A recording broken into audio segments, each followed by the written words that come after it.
Ертеде бір патша болыпты. Қол астындағы уәзірлері бір күні оның әміршілік айбарын асырып, халықтың оған деген құрметі мен сенімін арттыру үшін үлкен сарай салдырмақ болады. Алып құрылыстың іргетасын алтыннан қалап, жапсарларын қастасымен асыл тас бекітіп, мәрмәрдан діңгек қойып, төбесіне күмістен күптелген жұлдызша орнатпаққа шешім қабылдайды. Сарайды сөз жоқ саламыз, дейді. Мұны естіген патша, бірақ қалай, қандай етіп салу керек? Өз ішкі есебім бар. Сонымен патша уәзірлерін бастап іске кіріседі. Тау басынан кесіп әкелген қарағай, шырша, бұта бүргенмен әуелі бір кішкене лашық тұрғызып, бұл патша тағы орналасатын бөлме дейді.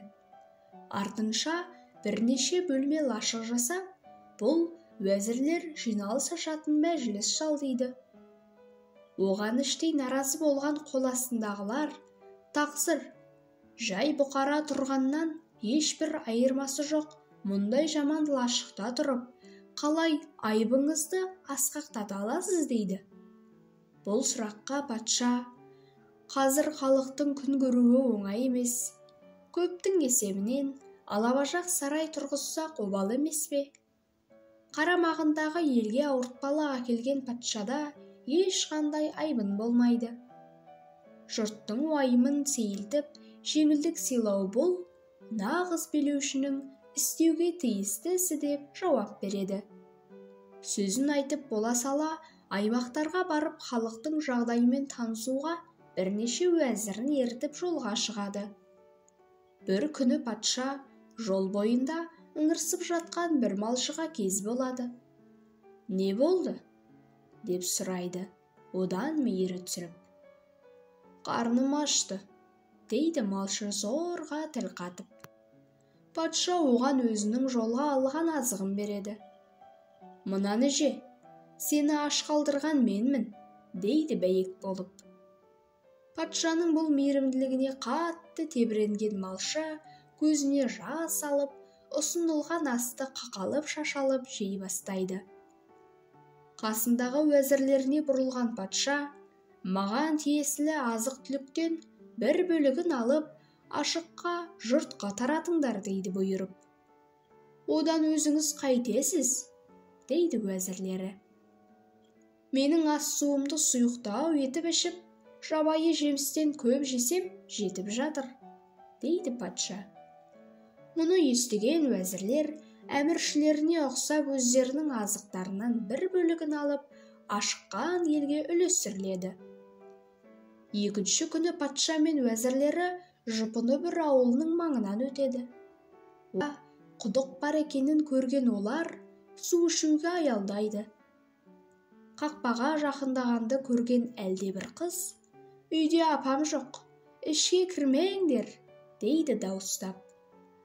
Уәзір олардан, қорықпа бойжеткен, патша келіп тұр, тез дарбазаңды аш дейді. Қыз одан әрмен жылап, болмайды, болмайды дейді зар илеп. Осы кезде таяу жерден отыр арқалап келе жатқан бір шал көрінеді. Таяп келіп отынын жерге қойған әлгі кісі, кешіріңіздер, іштегі қыз менің қызым. Бой жетіп қалғанмен киерге киімі жоқ. Соған, дейді, сөзінің аяғын жұтып. Мұны естіп жүзі қызарып кеткен патша, дереу қоржынына қол салып, су жаңа шалбардан біреуін алып қыздың әкесіне ұстатады. Мұны қалай аламын, дейді шал оны кері қайтарып. Мен аспан астын толық ретке келтіріп, жайлы өмір орната алмадым. Сіздің қызыңыз сол себепті киімсіз қалды. Мені кешіріңіз, дейді патша одан сайын қиналып. Мұны естіген қарт кісі қатты тебіреніп, көзіне жас алып жылап жібереді. Ордаға қайтар жолда патша тағы бір қыстақты кесіп өтеді. бір кезде көзі көшенің шетінде қылмыскерді байлап қойып қаумажалап тұрған қалың топты көреді. Дереу ат басын бұрып, бұл не қылмыс жасаған адам? Деп сұрайды жергілікті әкімнен. Қамбадан астық ұрлады, деп жауап береді әкім. Сен неге ұрлық жасайсың? Деп сұрайды патша енді ұрыдан. Біз қуаңшылыққа тап болдық. Ешбір өнім жинай алмадық, дейді ұры. Мені де байлаңдар, дейді патша тұрғындарға бұйырып. Өйткені оны ұрлық жасауға мәжбүр еткен менмін. Мұны естіп, уәзірлер мен жергілікті әкім жүгініп отыра қалады. Араларынан біреуі шығып, оның қаңбаға түсуі қуаңшылыққа болып, өнім жинай алмағаннан болды ғой. Оған сіздің қандай қатысыңыз бар, дейді. Халықтың қуаңшылыққа қарсы тұруға қауқарсыз болуында менің жауапкершілігім бар. Жейтін азығы жоқ жұрт ұрлық қылмағанда не істейді? Тағы бір жағынан мен елге дұрыс тәрбие бере алмадым. Маған қалай қатысы болмайды? Осылайша патша уәзірлеріне өзін байлауға бұйрық беріп, қылмыскердің қатарына барып тұрады.